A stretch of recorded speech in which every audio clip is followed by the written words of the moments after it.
Okay, सो यहाँ पर आपको बेसिकली सिग्नल फ्लो ग्राफ और ब्लॉक डायग्राम रिडक्शन ये दोनों यूज होते हैं किसी भी मॉडल का ट्रांसफर फंक्शन निकालने के लिए। सो बेसिकली इसका भी जो रिजल्ट आएगा सिग्नल फ्लो ग्राफ का, वो भी एक ट्रांसफर फंक्शन आएगा। यानी अगर आपके पास आउटपुट है और वो आउटपुट है y of S, so y of S over r of S, so ये या c of S over r of S, जो भी आप आउटपुट के लिए यूज करें।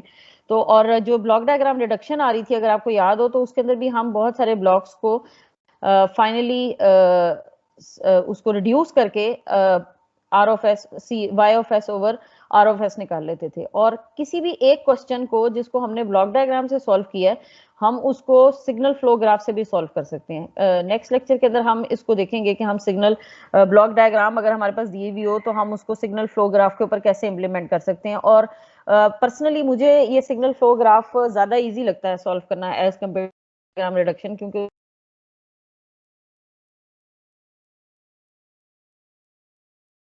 समझ लें तो उसके बाद ऐसा आवाज कट रही है। आ रही मैम, रुक गई थी, बस आ गई हूँ। अच्छा चलें, ठीक है। अच्छा, सो ये सिग्नल फ्लो ग्राफ की अगर हम टर्मिनोलॉजी समझ लें तो किसी भी क्वेश्चन को हम ब्लॉक डायग्राम के क्वेश्चन को सिग्नल फ्लो ग्राफ से भी सॉल्व कर सकते हैं। बेसिक इसमें काम हमारा यही है कि हमने सिग्नल फ्लो ग्राफ को, एक तो आपके पास बहुत जो बिगर वो हैं ब्लॉक डायग्राम्स हैं उनको रिड्यूस करना है, और सेकेंडली जो सबसे इंपॉर्टेंट काम है वो इसके अंदर ट्रांसफर फंक्शन कैलकुलेट करना है।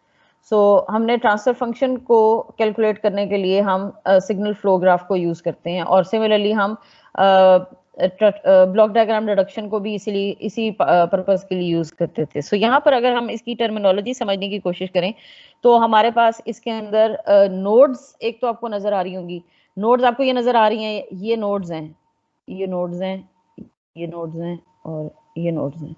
नोड के बारे में आइडिया होगा आपको कि नोड कैसी दिखती है, इसको नोड कहते हैं। So nodes can be input nodes, nodes can be output nodes, and nodes can be mix, दो यानी वो इनपुट और आउटपुट दोनों। इनपुट नोड्स कौन सी होंगी? इनपुट नोड्स वो होंगी जिनके अंदर से सिग्नल आपके पास जो पाथ है वो बाहर जा रहा होगा, ट्रेवल करके बाहर जा रहा होगा। और आउटपुट नोड्स वो होंगे जिसके ऊपर वो ट्रेवल करके आ रहा होगा, यानी उसके ऊपर उस पर ट्रेवल करके आ रहा होगा। और मिक्स नोड्स होंगे जिसके ऊपर दोनों सिनेरियोज होंगे। सो जनरली अगर आप यहाँ पर देखें तो हमारे पास ये जो नोड बनी हुई है, इसके अंदर जो आर ऑफ एस की नोड है दैट इज ये इनपुट नोड लग रही है, क्योंकि इसमें से ये एरो बाहर जा रहा है। और अगर यहाँ ये फीडबैक पाथ ना होता एच ऑफ एस, तो ये आउटपुट नोड, और जनरली आउटपुट नोड्स में से फीडबैक पाथ भी निकल के जा रहा होता है, सो वो मिक्स नोड का पार्ट ही होता है। सिमिलरली ये भी एक ऐसी नोड है जो कि मिक्स नोड ही है, क्योंकि इसमें एंटर भी हो रहा है पाथ और लीव भी कर रहा है। सो यहाँ तो ये बात क्लियर होगी कि आपके पास ये नोड्स होंगी। अच्छा, उसके बाद ब्रांचेस आपके पास क्या होंगी? जिनका कोई भी गेन नॉमिनेट हुआ होगा, यानी यहाँ पर आपको ये जो आर ऑफ एस से ई ऑफ एस, एक नोड के दरमियान, दो नोड्स के दरमियान का जो पाथ है, इसको हम ब्रांच भी कह सकते हैं कि इसका कोई ना कोई गेन है, कुछ ना कुछ इसको गेन नॉमिनेट किया हुआ है। अच्छा, दूसरा हम ये जो गेन है इसको भी हम आगे यहाँ पर पाथ के से भी इसका डिफरेंट नोमेनक्लेचर्स को हम रिपीट भी कर लेते हैं एक दूसरे के ऊपर। जैसे यहाँ पर आपको ये एक वर्ड नजर आ रहा है पाथ का, यहाँ पर इनपुट नोड और आउटपुट नोड तो क्लियर हो रहा है। पाथ का मतलब, अच्छा, पाथ आपके पास दो तरह के होंगे, एक आपके पास होगा फॉरवर्ड पाथ और एक होगा आपके पास फीडबैक पाथ। फॉरवर्ड पाथ का मतलब ये है कि सपोज ये एक नोड है और एक नोड ये है, इसके दरमियान आपके पास मल्टीपल नोड्स आई और वो ऐसे ट्रांसफर होती नहीं, ठीक है। अब आप इसमें एक पाथ ये है, एक ये है, एक ये है, एक ये है, मतलब ये मुख्तलिफ ब्रांचेस हैं। लेकिन आप ये देखें कि इन सारे एरोज की डायरेक्शन फॉरवर्ड डायरेक्शन में है। कोई भी इसमें एरो जो सा है वो फॉरवर्ड डायरेक्शन के अलावा नहीं है, ऐसे ही है ना, कॉन्टिन्यूस डायरेक्शन है और फॉरवर्ड डायरेक्शन में है। तो आप ये कहेंगे कि सपोज इस नोड का नाम x1 था, इसका नाम x2 था, इसका नाम x3 था और उसका नाम x4 था। तो आप कहेंगे जी x1 से लेकर x4 तक, या हम इस फॉरवर्ड पाथ को ऐसे भी लिखते हैं x1 x2 x3, यानी ये मल्टीप्लाई हो रहे होते हैं x4। या हम जो इनके गेन की वैल्यूज होती हैं, यानी ये जो आपके पास एक x1 से लेके x2 तक, ये वाला देखें आपको एक पाथ नजर आ रहा है, ये इसका गेन है A21, यहाँ से x2 से x3 का गेन है A32 और x3 से x4 का गेन है A43। तो ये गेन्स दिए हुए हैं, हर ब्रांच के गेन्स दिए हुए हैं, तो हम इनके गेन्स को भी आपस में मल्टीप्लाई कर देते हैं। तो हम कहते हैं कि फॉरवर्ड पाथ कौन सा है जिसमें सारे एरोस फॉरवर्ड डायरेक्शन के अंदर जा रहे होंगे। क्लियर हो गई ये बात? अच्छा, एक जो आपके पास नेटवर्क है या मॉडल है, उसके अंदर मल्टीपल फॉरवर्ड पाथ्स भी हो सकते हैं। मल्टीपल फॉरवर्ड पाथ्स का मतलब क्या है? जैसे आप यहाँ पर देखें तो पहला आपका फॉरवर्ड पाथ चल रहा है x1 से x2, फिर x3, फिर x4, ऐसे ही है। सो फर्स्ट फॉरवर्ड पाथ 3 और x4, और अगर मैं इसको गेन की फॉर्म में लिखूं तो मैं लिखूंगी A21, A30 और A43, ऐसे ही है ना। और अगर दूसरा फॉरवर्ड पाथ हम देखें तो x1 से x2 और x4, ये भी तो एक फॉरवर्ड पाथ बन रहा है ना। फॉरवर्ड पाथ का मतलब ये है जो कि इनपुट नोड से चला था और आउटपुट नोड पे टर्मिनेट हुआ, उसको हम कहेंगे ये फॉरवर्ड पाथ है। ठीक है। सो आपके पास x1 से दूसरा फॉरवर्ड पाथ कौन सा बना? x1, x2 और x4, इसमें से x3 स्किप हो गया। और अगर मैं इसको गेन की फॉर्म में लिखूंगी तो मैं लिखूंगी A21 और A42। क्लियर हुई ये बात? Yes ma'am. अच्छा, उसके बाद हमारे पास दूसरा सिनेरियो होता है फीडबैक पाथ का। सो फीडबैक के बारे में हमें पता है कि फीडबैक पाथ का मतलब ये होगा कि जो कि जिसके अंदर कुछ फॉरवर्ड पाथ आ रहा हो और किसी नोड से निकल के वो एक नोड पर गया और उसके बाद वापस आया, इसको हम कहते हैं feedback path. So feedback path और feedback loop is a path which originates and terminate on the same node. So इसका मतलब क्या है कि सपोज वो किसी एक जगह से निकला, किसी एक नोड से निकला और फॉरवर्ड डायरेक्शन में गया, या किसी एक नोड से निकला और सीधा गया फॉरवर्ड में और उसके बाद वापस आया उसी नोड पर। तो बेसिकली लूप की डेफिनेशन भी यही होती है। लूप ये कहता है कि आप किसी एक पॉइंट, सपोज आप एक पॉइंट से निकले और आप डिफरेंट नोड्स क्रॉस करते हुए फॉरवर्ड डायरेक्शन में यूं गए और यूं गए और ये यहाँ तक फॉरवर्ड था, उसके बाद आप यहाँ से यहाँ तक वापस आए। तो लूप ये कहता है कि जिस नोड से आप शुरू हुए थे उसी नोड पे आपने वापस आना है, तो इसको लूप कहेंगे। और लूप के अंदर डेफिनेटली कोई ना कोई फॉरवर्ड पाथ होगा और फिर एक फीडबैक पाथ जरूर होगा। इसको हम फीडबैक पाथ भी कहते हैं और इसको हम लूप भी कहते हैं। ठीक है, हम जनरली इसके लिए टर्मिनोलॉजी लूप की यूज करेंगे। यहाँ आप देखें कि आपके पास ये एक फीडबैक पाथ बन रहा है जो कि ये x2 की नोड से शुरू हो रहा है, और x3 तक गया और उसके बाद ये वापस आया है दोबारा x2 के ऊपर। इसको हम कहते हैं जी फीडबैक पाथ है। ये देखें, x2 to x3 and back to x2, this is a feedback path. Ma'am मेरा एक क्वेश्चन है। Yes ma'am. जी x2 से x4 हम गए, x4 से x3 गए, x3 से x2 गए, ये भी तो मैम एक लूप बन रहा है। कौन सा? मैम x2 से x4, ठीक है, x4 से x3, x3 से वापस x2। अच्छा, एक और लूप की डेफिनेशन ये होती है कि आपके पास एक नोड दो बार रिपीट नहीं हो सकती। एक ही नोड को हम दो बार रिपीट नहीं करेंगे। आपने बिल्कुल सही कहा कि आपके पास यहाँ पर ये एक फीडबैक पाथ बन रहा है कि ये एक तो पहली बात ये कि x4 जो है वो वापस x3 पे जा नहीं रहा। ठीक है, लेकिन ये जरूर हो सकता था कि एक फीडबैक पाथ ऐसे एग्जिस्ट करता। अब ये लूप है। ठीक है, लेकिन अगर आप ये कह रहे हैं कि सपोज मैं इसको येलो से बनाती हूँ सो दैट क्लियर हो, कि आप कह रहे हैं कि ये लूप है, ऐसे कह रहे हैं आप कि ये लूप है? Yes ma'am. ये लूप नहीं है। उसकी वजह ये कि ये एरो वापस नहीं आ रहा, ये एरो फॉरवर्ड डायरेक्शन में। क्लियर हुई है ये बात? ये लूप yes, जो आप लूप कह रहे हैं, वो इस तरह से जाएगा, यूं जाएगा x2 से x4, और अगर ये ऐसे होता इसके अंदर तो ये एक लूप होता। ये जो ब्लू से बनाया मैंने, ये एक लूप होता, लेकिन ये लूप है नहीं इस टाइम इसके अंदर। ओके मैम, अगर ये x4 से x3 तक होता तो फिर भी लूप ही गए इसको। कौन सा x4 से? ये रिटर्न फीडबैक x4 से x3 तक अच्छा, आता था। हाँ, अगर ये ऐसा होता, आप कह रहे हैं कि अगर इसका एरो सपोज ऐसा होता तो हम इसके अंदर यूं जाते और यहां से यहां आते और फिर यूं जाते, तो ये जो x3 की नोड है ना, ये दो बार आ जाती, तो भी ये लूप नहीं है। नहीं मैम, x3 तक ही होता तो नहीं, तो भी लूप नहीं है, क्योंकि लूप की डेफिनेशन ये है कि जिस नोड से वो शुरू होगा उसी नोड पे वापस आना पड़ेगा। ठीक है मैम, क्योंकि वो x2 से शुरू हुआ है, सिर्फ दो नोड्स के दरमियान आ सकता है यानी। नहीं, 2 से ज्यादा नोड्स के दरमियान भी आ सकता है। नोड तो ये भी बन सकती थी, नोड तो यहाँ भी ऐसी भी x1 तो से बन सकती। x4 हम तक और x4 से x1 तक ये भी तो बन कहाँ से x1 से x4 तक ले जाएं और x4 से वापस टर्न x1 तक आए तो इसमें 3 नोड्स आ जाएंगे ना फिर तो। नहीं, वो नोड रिपीट हो रही है ना, नोड्स रिपीट हो रही हैं और x1 तक हम वापस आ ही नहीं रहे, आ ही नहीं सकते ना, कोई पाथ बन ही नहीं रहा। अभी आप इसकी डिफरेंट शक्लें देखेंगे कि आपके पास किस तरह की लूप आती है। अच्छा, एक चीज आप अगर गौर से देखें तो एक लूप आपको और नजर आ रहा है यहाँ पर, वो लूप ये है, ये वाला। ये जिस नोड से शुरू हो रहा है उसी नोड पे खत्म नहीं हो रहा, x3 से शुरू हो रहा है x3 पे ही खत्म हो रहा है, ऐसे ही है ना। इसको हम कहते हैं, ये होता लूप ही है लेकिन हम इसको कहते हैं सेल्फ लूप,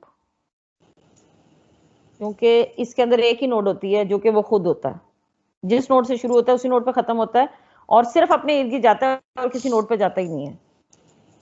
ठीक है। अच्छा, हम इसकी डिफरेंट टर्मिनोलॉजी तभी देखते हैं। अच्छा, यहाँ पर आपके पास ये सेल्फ लूप मैंने आपको बता दिया, ये सेल्फ लूप को उसने डिफाइन किया। उसके बाद वो कहता है कि आपके पास हर पाथ का कोई ना कोई गेन होगा। पाथ गेन को आपने डिफाइन कर दिया, लूप गेन को हमने डिफाइन कर दिया। अच्छा, यहाँ पर हम एक और टर्मिनोलॉजी क्लियर करेंगे कि 2 लूप्स या 3 लूप्स की को नॉन टचिंग डिक्लेयर करना है हमने, क्योंकि अभी हम जिस फार्मूला पे जाना चाह रहे हैं ना ट्रांसफर फंक्शन निकालने के लिए, उस फार्मूला के अंदर ये टर्मिनोलॉजी यूज होगी नॉन टचिंग की। नॉन टचिंग का मतलब ये है कि 2 लूप्स आपस में एग्जिस्ट करते हो, एक ही मॉडल के अंदर 2 लूप्स एग्जिस्ट करते हो। कैसे एग्जिस्ट करते हो? सपोज यहाँ एक लूप बना हुआ आपका और एक लूप यहाँ बना हुआ, ठीक है। तो यहाँ पर ये लूप और ये लूप दोनों जो मैंने येलो से बनाए हैं, ये आपस में एक दूसरे को नहीं टच कर रहे। नजर आ रहा है ना हमें कि आपस में एक दूसरे को टच नहीं कर रहे, शो नहीं हुए। ये अभी शो मैम अब आ गए, मैम अब आ गए। मैं वो थोड़ा सा लेट हुई था ना क्योंकि। अच्छा ठीक है, ये देखिए, ये एक लूप ये बन रहा है, ठीक है, और एक लूप ये बन रहा है। ये 2 लूप्स हैं जो कि आपस में एक दूसरे को टच नहीं हो रहे। क्लियर है? हमें नजर आ रहा है, ऐसे ही है? Yes ma'am. अच्छा, उसके बाद अगर आप यहाँ पर देखें तो इसके अंदर, इस केस के अंदर प्रेजेंटली जो लूप्स बने हुए हैं, जो हमने अभी लूप बनाया है, वो हमने बनाया था x2 से x3 और वापस x2। एक लूप ये बन रहा है, ये लूप कौन सा है? a32 और a23, इसका गेन ये है, ये पहला लूप है। और दूसरा लूप कौन सा बन रहा है? दूसरा लूप बन रहा है जी a33, सेल्फ लूप है, जो है तो लूप ही ना। Yes ma'am. ठीक है, ये 2 लूप्स बन रहे हैं। क्या ये आपस में नॉन टचिंग है? नहीं मैम, टचिंग है, इनका नोड कॉमन है, x3 इनका x3 ये कॉमन आ रहा है, ठीक है। सो हमें नॉन टचिंग के बारे में ये क्लियर हो गया है कि उसकी कोई भी नोड आपस में कॉमन नहीं होनी चाहिए। अगर कोई एक नोड भी आपस में कॉमन है तो इसका मतलब वो आपस में एक दूसरे को टच कर रहे होंगे।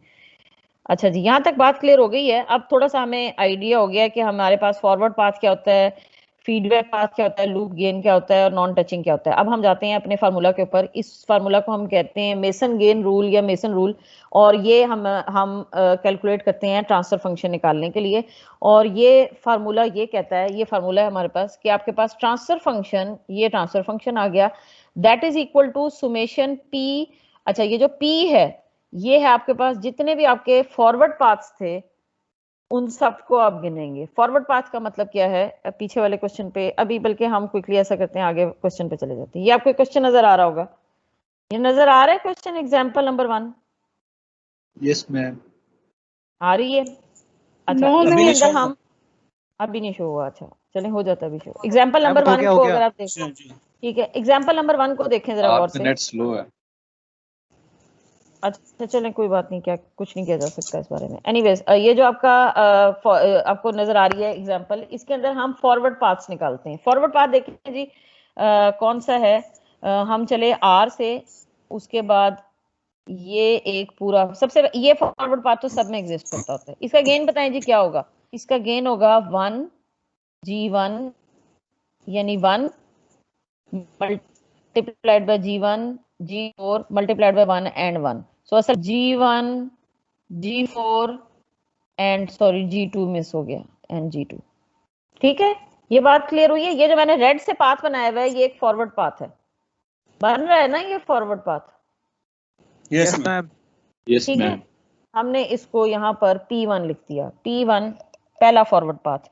सो अगर आप मेसन गेन रूल पे जाएं तो उसने कहा है जितने भी आपके फॉरवर्ड पाथ्स एग्जिस्ट कर रहे हैं ना उन सबको निकालें। वो सब के सब क्या हैं?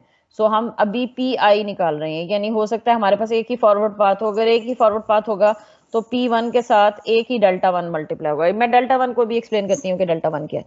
अभी हम पहले P के तरफ फॉरवर्ड पाथ को जा रहे हैं। अब फॉरवर्ड पाथ आपने पहला निकाल लिया, लेकिन आपके पास इस क्वेश्चन के अंदर 2 फॉरवर्ड पाथ एग्जिस्ट कर रहे हैं।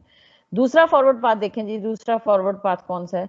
दूसरा फॉरवर्ड पाथ है हमारे पास यहां से चला R, उसके बाद 1 G1 G4, उसके बाद G3, फिर 1 and 1। सो हम इसको लिख सकते हैं, जो सेकंड फॉरवर्ड पाथ बन रहा है that is G1 G4 and G3।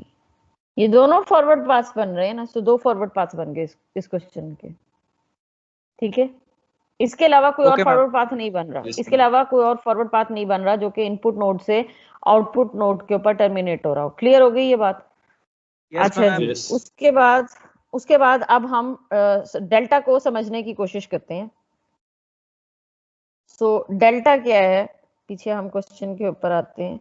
सो ये जो आपके पास दो डेल्टा दिए हुए हैं, अगर आप गौर करें इस फार्मूला के अंदर, तो एक दिया हुआ है डेल्टा आई जो कि पी आई से रिलेट कर रहा है। यानी अगर पहला फॉरवर्ड पाथ है P1, मैंने पीछे क्वेश्चन में 2 फॉरवर्ड पाथ्स निकाले, अगर पहला फॉरवर्ड पाथ है P1 तो उसके साथ जो डेल्टा आएगा दैट विल बी डेल्टा 1, और प्लस होगा क्योंकि यहाँ सुमेशन लगी हुई है, प्लस होगा P2 और डेल्टा 2। क्लियर हो गई ये बात? इस फार्मूले को ऐसे भी लिख सकते हैं। सही है, ये बात समझ आ गई है? ये जो ऊपर वाला न्यूमिनेटर है, ऊपर वाला जो न्यूमिनेटर है उसको हम ऐसे भी लिख सकते हैं। यानी अगर सपोज आपके पास 2 फॉरवर्ड पाथ्स हैं तो आप उसको लिख सकते हैं P1 डेल्टा 1, P2 डेल्टा 2, और अगर 3 फॉरवर्ड पाथ्स हैं तो P3 3, और अगर एक ही फॉरवर्ड पाथ है तो सिर्फ P1 डेल्टा 1 आएगा। अच्छा, अब हम ठीक है, अब हम देख लेते हैं कि डेल्टा 1 बेसिकली है क्या। डेल्टा 1 ये है कि आपने लिखा डेल्टा 1 का फार्मूला है जी, यहाँ पर अगर आप देखें that is 1 minus loop transmittance of single non touching loop with the forward path। आपने उन सारे लूप्स की के गेन्स लिखने हैं जो कि फॉरवर्ड पाथ को टच नहीं कर रहे। जैसे कि आपके पास ये वाला जो फॉरवर्ड पाथ है P1, इसके अंदर सबसे पहले उससे भी पहले हम ये करते हैं, हम पहले सारे लूप्स निकाल लेते हैं। हमने लूप निकाला जी, सबसे पहला लूप क्या बनता है? ओके, हम भी ये करते हैं कि हम पहले लूप निकाल लेते हैं। सबसे पहला लूप क्या है जी? यहाँ से यहाँ और फिर ये लूप बन रहा है ना। सो L1 आ गया, G1 G4 और H1, ये लूप बन रहा है G1 G4 और H1, एक लूप ये बन गया। उसके बाद दूसरा लूप कौन सा बन रहा है जी? G3, नहीं ये नहीं बन रहा, ये बैक पे नहीं जा रहा। अच्छा, दूसरा लूप हम देखते हैं, दूसरा लूप कौन सा बन रहा है? ये बन रहा है G1 G4 G2 1 and -H2। ये एक ही जगह पे वापस आ रहा है ना जी? यस मैम, ठीक है। अच्छा, तो हमारे पास दूसरा लूप आ गया, L2 will be equal to G1 G4 G2 and H2। चूंकि H2 के साथ माइनस है इसलिए सारे के साथ माइनस आ जाएगा। ठीक है जी, क्लियर हो गई ये बात?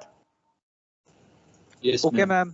ओके, सो इसके बाद हमारे पास जो दूसरा लूप बन रहा है, तीसरा लूप बन रहा है, that is G1 G4 G3 1 and -H2। ठीक है। अच्छा, वैसे ये उसने लूप बनाया हुआ है, आई थिंक ये उस चीज को वायलेट करता है कि आपकी एक नोट 2 बार आ रही है, लेकिन इसने ये लूप बनाया हुआ है। मैं इसको एक दफा वेरीफाई कर लूं, आई थिंक इसको लूप नहीं होना चाहिए, लेकिन उसने ये बनाया हुआ है G1 G4 G3 1 and -H2। Anyways, ये उसने ऐसे बनाया हुआ है G1 G3 G4 and -H3, लेकिन ये नोड्स 2 बार आती हैं। अच्छा चलें, अभी फिलहाल जो उसने बनाया हुआ है हम इसको लूप कंसीडर कर लेते हैं। ये लूप नजर आ रहा है आपको? इसको मैं एक दफा वेरीफाई इसको मैं एक दफा बुक से वेरीफाई भी कर लूंगी। एनीवेज, ये फिलहाल उसने 3 लूप्स बनाए हैं, सो ये 3 लूप्स बन गए।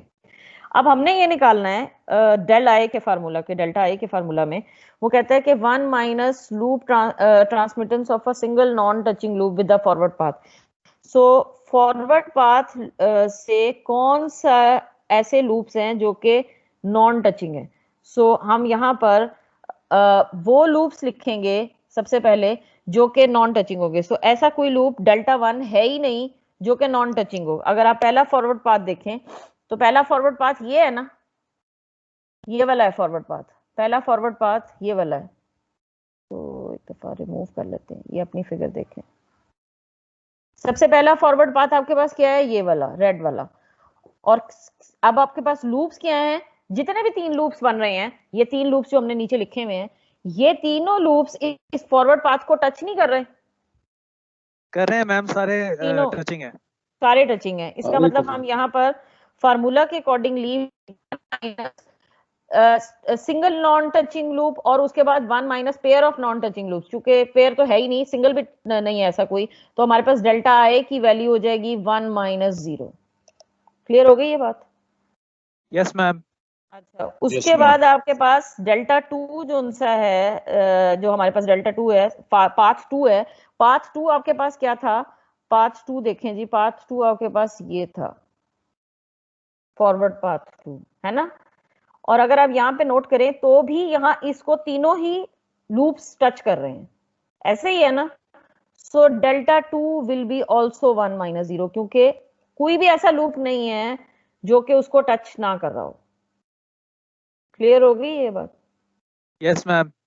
ठीक है, ये डेल्टा वन की बात क्लियर हो गई। सो हमारे पास इसका फार्मूला जो न्यूमिनेटर में बन रहा था ना, वो बन रहा था P1 डेल्टा 1 P2 डेल्टा 2।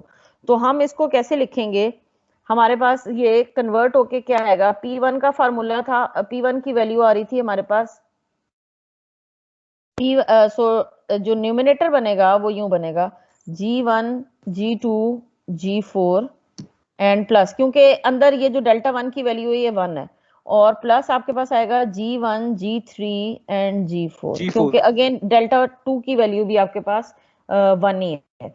अच्छा, अब हम आ जाते हैं इस नीचे वाले डेल्टा के ऊपर, जिसके साथ कोई सबस्क्रिप्ट एडेड नहीं है, कोई 1 या कुछ और एडेड नहीं है। तो इसके फार्मूले को देखते हैं। इसका फार्मूला ये कहता है कि आपके पास डेल्टा का फार्मूला होगा 1 minus sum of all individual loop gains. जितने लूप गेन्स हैं उन सबको ऐड कर दें, sum of all the individual loop gains. So 1 minus sum of all the individual loop gains का मतलब ये है कि आपके पास लूप गेन्स ये लिखे हुए हैं, ये नीचे तीनों लूप गेन्स लिखे हुए हैं। तो आपका फार्मूला क्या बनेगा, आपका फार्मूला बनेगा जी 1 minus L1 plus L2 plus L3। ठीक है जी। इन तीनों के गेन्स को हमने, ये देखें, ये हमने डेल्टा के फार्मूला के अंदर तीनों के गेन्स को ऐड कर दिया। समझ आई? ये इन दोनों के गेन्स के साथ माइनस आ रहा था, इसलिए अंदर माइनस आया हुआ है। ये जो माइनस आया हुआ है, ये माइनस इसलिए आया हुआ है कि उनके गेन्स के साथ ही माइनस आ रहा था, एक्चुअली ये प्लस है। ठीक है, ये देखें, ये डेल्टा का फार्मूला लिखा हुआ है 1 minus L1 plus L2 plus L3। अच्छा, ये फार्मूला अभी कंटिन्यू होता है, इस क्वेश्चन में ये यहाँ तक खत्म हो गया है, लेकिन आगे देखें। उसके बाद है, आपने सारे लूप गेन्स लिख लिए, उसके बाद है sum of product of loop in transmittance of all possible non touching loops. अगर आपके पास कोई से नॉन टचिंग लूप्स हैं तो उनका सम लिखेंगे आप यहाँ पर। इस 1 माइनस के बाद आप फर्दर कंटिन्यू करेंगे, उनके लूप गेन्स लिखेंगे जो आपस में नॉन टचिंग है, जो के नॉन टचिंग है। उसके बाद ये कंटिन्यू करता है, उसके बाद ये sum of 2 non touching loops, फिर sum of 3 non touching loops, फिर sum of 4 non touching loops. Generally आपके पास सिंगल भी नॉन टचिंग लूप नहीं होता। अगर कोई एक लूप नॉन टचिंग लूप आ भी जाए तो बाज़ औक़ात आपके पास 2 नॉन टचिंग लूप का पेयर निकल आता है, कि जो 2 ऐसे लूप्स हैं जो कि आपस में एक दूसरे को टच नहीं कर रहे, तो भी आप उनको लिख सकते हैं। लेकिन 3 नॉन टचिंग लूप की तो बारी बहुत मुश्किल से आती है। सो ये फार्मूला जनरली यहीं पे कहीं खत्म हो जाता है, इसी जगह पे कहीं खत्म हो जाता है। ठीक है जी। सो हमारे पास फाइनली ये डेल्टा की वैल्यू ये आ गई। सो अब मैं इसको फार्मूला के अंदर अगर हम पुट करें तो ये ऊपर आपके पास वो आ गया था जो कि फॉरवर्ड पाथ गेन्स की वैल्यू थी, और नीचे वो डेल्टा आ गया जो कि हमने 1 माइनस सारे लूप गेन्स को प्लस किया था। And this is finally C of S over R of S transfer function. Ma'am इसमें ये भी तो हो सकता है सारे जैसे हमने लूप आपस में प्लस किए, वो 1 में से माइनस होंगे तो माइनस में भी तो आंसर आ सकता है, क्योंकि एक जो गेन होगा वो 1 से बड़ा नहीं होगा, लेकिन काफी सारे तो जब प्लस होंगे वो 1 से बड़े हो जाएंगे। तो जब 1 में से माइनस करेंगे तो माइनस में आ सकता है। वो हम इंडिविजुअल गेन्स की वैल्यू के ऊपर नहीं जा रहे, उसकी वजह ये है कि बहुत सारे गेन्स इसमें माइनस के बावजूद प्लस भी जाते हैं, क्योंकि जनरली जो लूप का पाथ होता है ना उसके अंदर फीडबैक जी। पाथ आ रहा होता है और फीडबैक पाथ के साथ माइनस साइन आ रहा होता है, तो इसलिए यहाँ पर भी अगर आप देखें ना ये प्लस आपको नजर आ रहा होगा। तो कोई जरूरी नहीं है जी कि हमारे पास ये माइनस ही आ रहा हो, ये प्लस आता है, माइनस का चांस नहीं होता क्योंकि ट्रांसफर फंक्शन, तो फिर तो आपके पास सिस्टम स्टेबली ना रहे। ठीक है, सो ये जी जी हमने और अभी शॉर्टली क्विकली सिर्फ टर्मिनोलॉजी समझने के लिए ना एक एग्जांपल देखिए। नेक्स्ट क्लास ठीक के है अंदर जो कल हम रखेंगे उसके अंदर हम 2 से 3 एग्जांपल्स को देखेंगे, सो दैट के हम इसकी एक सही से हमारी प्रैक्टिस हो जाए। ठीक है, सो उसके अलावा मैं ये देखती हूँ कि अगर आपको कोई क्वेश्चन मुझे मिल जाते हैं तो मैं उन प्रैक्टिस क्वेश्चंस को भी शेयर कर देती हूँ।